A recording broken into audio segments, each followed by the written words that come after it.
Shalom kawan-kawan dikasih oleh Tuhan. Bagaimana kabarnya hari ini? Semoga kita semua tetap bersemangat, tetap bersuka cita, dan tetap bergembira karena Tuhan. Karena Tuhan Yesus senantiasa bersama dengan kita apapun yang terjadi dalam hidup kita akhir-akhir ini. Kawan-kawan dikasih oleh Tuhan, suatu hari ada seorang pemuda berkata kepada pacarnya, "Sayang, tahu nggak kalau aku itu sayang banget sama kamu?" Lalu jawab sang kekasih, "Ah, masa sih? Apa buktinya kalau kamu sayang sama aku?" Dia kemudian mengambil dompetnya dan menunjukkan ada foto kekasihnya di dalam dompet itu. Lalu si perempuan itu berkata kepada pria tersebut, "Coba saya lihat dulu, saya nggak terlalu percaya," gitu kan? Nah, kemudian wanita itu mengambil foto di dalam dompet tersebut. Betapa terkejutnya dia ketika ternyata di balik foto wanita tersebut ada foto wanita lain. Sang kekasih kemudian menjadi marah, kecewa, dan dia merasa dikhianati. Bahkan yang paling fatal, dia tidak lagi percaya kepada omongan si pemuda tersebut. Kawan-kawanku, kisah tersebut sebenarnya memberikan pelajaran bagi kita bahwa perkataan kita dengan perbuatan kita tuh harus laras.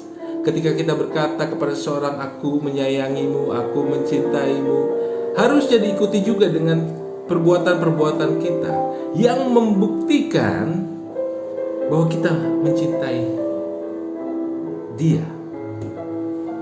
Nah, kalau Tuhan dikasih oleh Tuhan, ketika Tuhan berkata, "Aku mengasihimu," kepada kita semua, Dia juga sudah membuktikan ucapannya itu.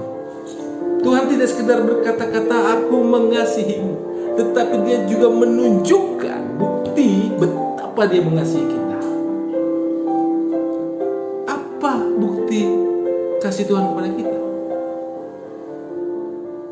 Karya keselamatannya adalah bukti Dia mengasihi kita. Mengapa? Ketika Dia berkata "aku mengasihimu", Dia merendahkan dirinya, Dia yang kudus, Dia yang tidak bercela, kemudian mengambil rupa manusia untuk menjadi sama dengan kita karena Dia mengasihi kita. Tidak hanya berhenti di situ. Kita yang seharusnya mati karena dosa dan pelanggaran kita, Dia menggantikan posisi kita. Dia menanggung hukuman dosa. Hukuman dosa ialah maut, sehingga Dia mati di atas kayu salib menggantikan kita. Dia masuk ke dalam dunia maut selama 3 hari. Hingga pada akhirnya, pada hari yang ketiga, Dia bangkit mengalahkan maut. Agar setiap orang-orang yang dikasihi olehnya dan mengasihi Dia tidak binasa, melainkan memperoleh hidup yang kekal, di mana maut tidak berkuasa atas hidup kekal tersebut. Ketika Tuhan berkata "aku mengasihimu", Dia sudah membuktikannya dengan memberikan dirinya.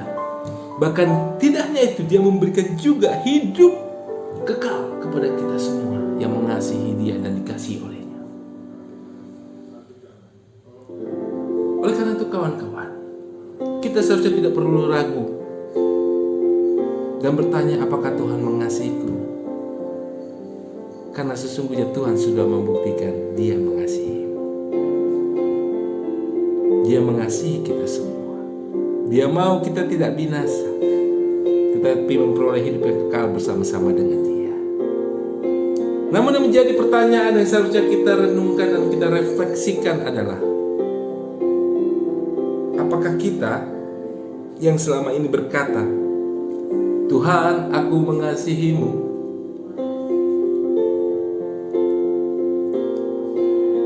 telah membuktikan dengan hidup kita bahwa kita sungguh-sungguh mengasihi Dia? Oleh karena itu saya akan mengajak kita untuk merenungkan satu kebenaran firman yang terambil dari Injil Lukas pasal ke-9 ayat 22 sampai dengan 26. Saya akan membacakan untuk kita semua. Demikianlah firman Tuhan. Dan Yesus berkata, Anak Manusia harus menanggung banyak penderitaan dan ditolak tua-tua, imam-imam kepala, dan ahli-ahli Taurat, lalu dibunuh dan dibangkitkan pada hari ketiga. Katanya kepada mereka semua, setiap orang mau mengikut aku, ia harus menyangkal dirinya, memikul salibnya setiap hari, dan mengikut aku. Karena barang siapa mau menyelamatkan nyawanya, ia akan kehilangan nyawanya. Tetapi barang siapa kehilangan nyawanya karena aku, ia akan menyelamatkannya. Apa gunanya seorang memperoleh seluruh dunia, tetapi ia membinasakan atau merugikan dirinya sendiri? Sebab barang siapa malu karena aku dan karena perkataanku, Anak Manusia juga akan malu karena orang itu, apabila ia datang kelak dalam kemuliaannya dan dalam kemuliaan Bapa dan malaikat-malaikat kudus. Berbahagialah mereka yang mendengarkan, merenungkan dan melakukan firman Tuhan setiap hari. Kawan-kawan yang dikasihi oleh Tuhan, firman Tuhan yang kita baca tadi adalah perkataan Tuhan Yesus yang memberitahukan bahwa Dia akan melakukan karya keselamatan. Dia akan dibenci, ditolak, dibunuh, tapi Dia akan bangkit pada hari yang ketiga. Lalu Dia lanjut kemudian, Dia berkata bahwa setiap orang yang mau mengikut aku, katanya. Harus kita pahami di sini kawan-kawan.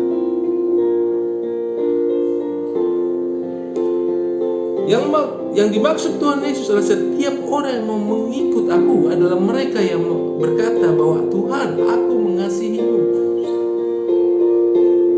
Seperti kita ketika jatuh cinta, kita selalu ingin berada di dekat orang yang kita suka.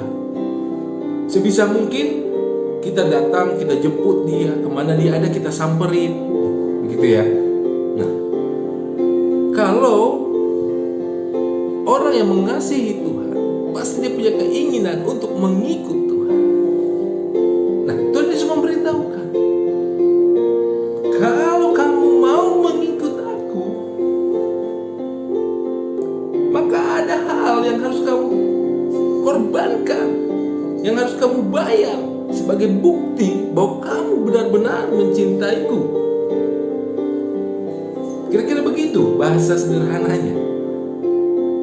Nah, Tuhan Yesus berkata bahwa yang mau mengikut Tuhan, pertama yang harus dia bayar, yang harus dia lakukan, yang harus dia korbankan adalah menyangkal dirinya sendiri. Menyangkal diri di sini berarti bahwa kita menempatkan Tuhan di atas diri kita. Tuhan yang berdaulat atas diri kita. Tuhan yang mengkontrol diri kita, bukan kita yang mengontrol Tuhan. Tuhan yang menetapkan langkah kita, Tuhan yang menetapkan jalan hidup kita. Itu adalah pilihan yang harus kita lakukan. Penundukan diri juga adalah bagian dari penyangkalan. Ketaatan juga adalah bagian dari penyangkalan diri sendiri. Ketika kita berkata, jadilah kehendakmu, kita sedang menyangkal diri. Tuhan Yesus juga mengajarkan kepada kita dalam doa Bapa kami, salah satunya adalah dengan jadilah kehendakmu di atas bumi seperti di dalam surga. Dia juga mengajarkan bahwa jangan kehendak kami Tuhan, tetapi kehendak-Mu yang jadi. Nah, ini adalah bagian dari latihan untuk menyangkal diri. Apapun jawaban Tuhan kita tunduk. Mungkin kita sedih, mungkin kita bingung, mungkin kita tidak mengerti, tetapi kita memilih tunduk karena kita mengasihi Dia, karena kita percaya sama Dia. Itu adalah sebuah penyangkalan diri. Ketika kita misalnya sedang punya masalah dengan seseorang, kemudian dalam hati kita Roh Kudus membisikkan, ampuni dia. Lalu kita bergejolak, kita bilang, Tuhan, aku sudah terlanjur sakit hati dengan perkataan atau perbuatan orang itu. Tetapi Tuhan terus bersuara, ampuni dia.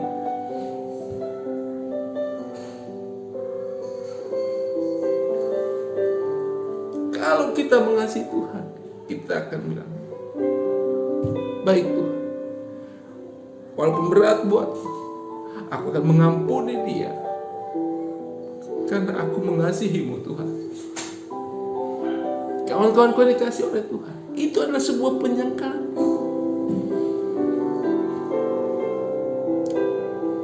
Yang kedua, yang harus kita buktikan bahwa kita mengasihi Tuhan adalah dengan memikul salib kita. Salib di sini, kita harus mempersiapkan diri kita. Kita tetap tunduk, tetap percaya sama Tuhan. Mungkin kita akan dihina karena nama Tuhan. Mungkin kita akan dianiaya karena nama Tuhan. Mungkin karir kita tidak akan mulus karena nama Tuhan. Mungkin orang akan merendahkan kita karena nama Tuhan. Tetapi kita tetap tunduk dan percaya kepadanya.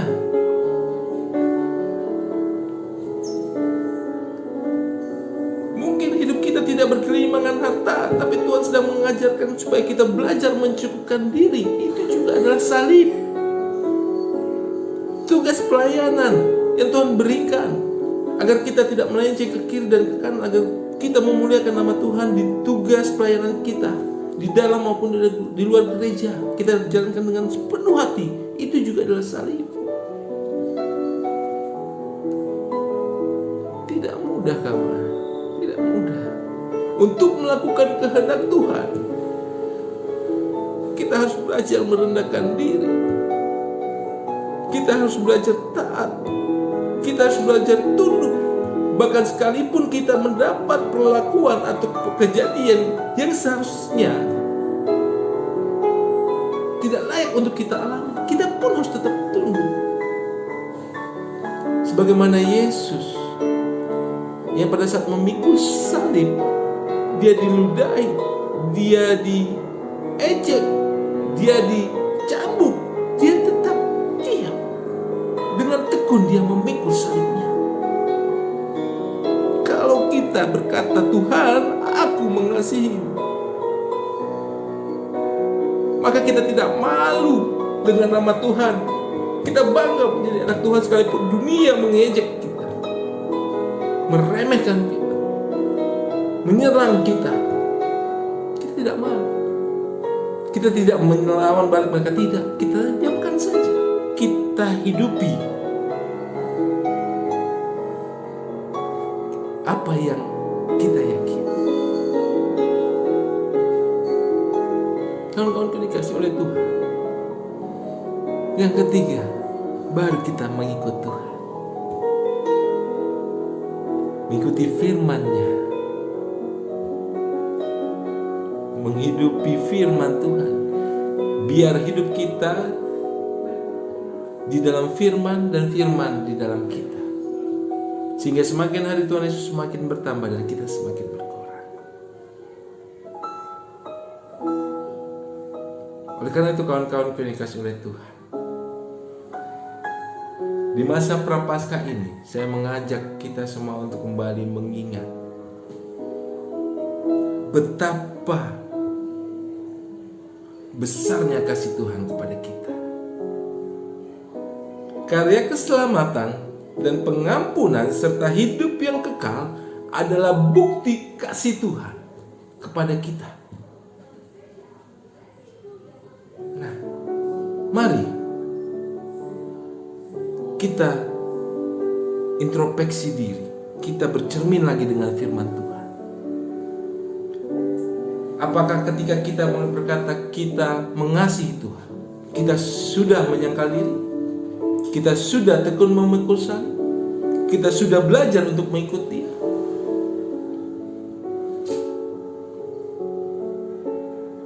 Karena sesungguhnya penyangkalan diri, kerelaan memikul salib, dan ketekunan dalam mengikut Tuhan adalah bukti kita mengasihi Dia. Mari kawan-kawanku, buktikan kasih kita kepada Tuhan dengan perbuatan kita, dengan menyangkal diri, memikul salib dan mengikuti Tuhan. Sehingga orang-orang di sekitar kita pun akan melihat bahwa ketika kita berkata kita mengasihi Tuhan, dia melihat perbuatan kita yang selaras bahwa kita benar-benar orang yang mengasihi Tuhan. Oke, kawan-kawan dikasih oleh Tuhan, demikian perenungan kita hari ini. Selamat menyambut dan mempersiapkan diri untuk memperingati hari Jumat Agung dan hari Paskah. Sampai bertemu dalam perenungan berikutnya. Tuhan Yesus mengasihimu. Tuhan Yesus memberkati kita semua. Shalom.